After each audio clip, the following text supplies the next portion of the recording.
इतिहासकारों के अनुसार कौशल प्रदेश की प्राचीन राजधानी अवध को कालांतर में अयोध्या और बौद्ध काल में साकेत कहा जाने लगा। अयोध्या मूल रूप से मंदिरों का शहर था। हालांकि यहाँ आज भी हिंदू, बौद्ध एवं जैन धर्म से जुड़े मंदिरों के अवशेष देखे जा सकते हैं। जैन मत के अनुसार यहाँ आदिनाथ सहित 5 तीर्थंकरों का जन्म हुआ था। बौद्ध मत के अनुसार यहाँ भगवान बुद्ध ने कुछ माह विहार किया था। अयोध्या को भगवान श्री राम के पूर्वज विवस्वान अर्थात सूर्य के पुत्र वैवस्वत मनु ने बसाया था। तभी से इस नगरी पर सूर्यवंशी राजाओं का राज महाभारत काल तक रहा। यहीं पर प्रभु श्री राम का दशरथ के महल में जन्म हुआ था। महर्षि वाल्मीकि ने भी रामायण में जन्मभूमि की शोभा एवं महत्ता की तुलना दूसरे इंद्रलोक से की है। धन धान्य रत्नों से भरी हुई अयोध्या नगरी की अतुलनीय छटा एवं गगनचुंबी इमारतों के अयोध्या नगरी में होने का वर्णन भी वाल्मीकि रामायण में मिलता है। कहते हैं कि भगवान श्री राम के जल समाधि लेने के पश्चात अयोध्या कुछ काल के लिए उजाड़ सी हो गई थी, लेकिन उनकी जन्मभूमि पर बना महल वैसे का वैसा ही था। भगवान श्री राम के पुत्र कुश ने एक बार पुनः राजधानी अयोध्या का पुनर्निर्माण कराया।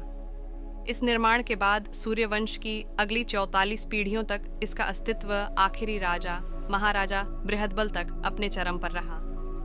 कौशल राज बृहदबल की मृत्यु महाभारत युद्ध में अभिमन्यु के हाथों हुई थी। महाभारत के युद्ध के बाद अयोध्या उजड़ सी हो गई, मगर श्री राम जन्मभूमि का अस्तित्व फिर भी बना रहा। इसके बाद यह उल्लेख मिलता है कि ईसा के लगभग 100 वर्ष पूर्व उज्जैन के चक्रवर्ती सम्राट विक्रमादित्य एक दिन आखेट करते करते अयोध्या पहुंच गए। थकान होने के कारण अयोध्या में सरयू नदी के किनारे एक आम के वृक्ष के नीचे वे अपनी सेना सहित आराम करने लगे। उस समय यहाँ घना जंगल हो चला था, कोई बसावट भी यहाँ नहीं थी। महाराज विक्रमादित्य को इस भूमि में कुछ चमत्कार दिखाई देने लगे। तब उन्होंने खोज आरंभ की और पास के योगी संतों की कृपा से उन्हें झांत हुआ कि यह श्रीराम की अवध भूमि है। उन संतों के निर्देश से सम्राट ने यहाँ एक भव्य मंदिर के साथ ही कूप, सरोवर, महल आदि बनवाए।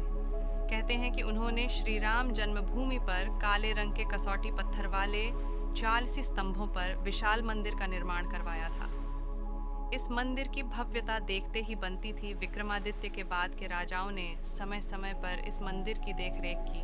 उन्हीं में से एक शुंग वंश के प्रथम शासक पुष्यमित्र शुंग ने भी मंदिर का जीर्णोद्धार करवाया था।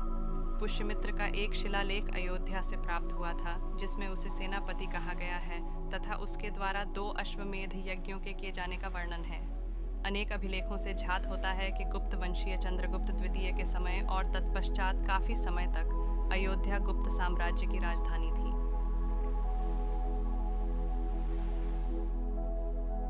गुप्तकालीन महाकवि कालिदास ने अयोध्या का रघुवंश में कई बार उल्लेख किया है।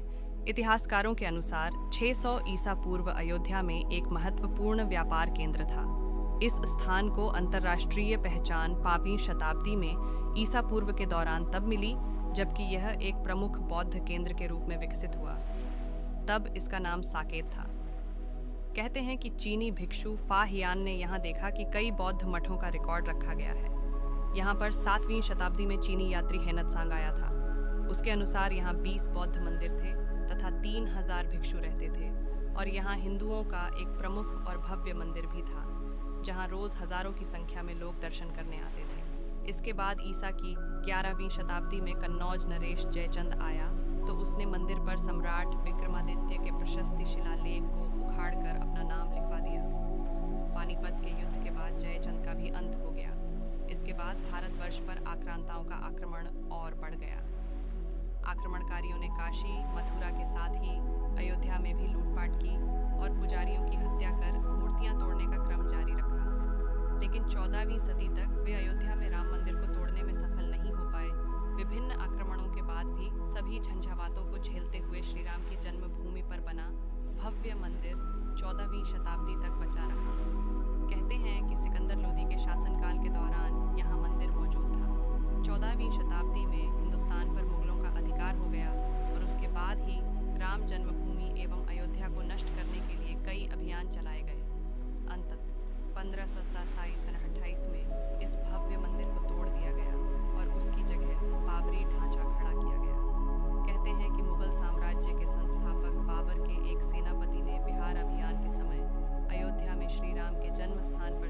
प्राचीन और भव्य मंदिर को तोड़कर एक मस्जिद बनवाई थी, जो 1992 तक विद्यमान रही।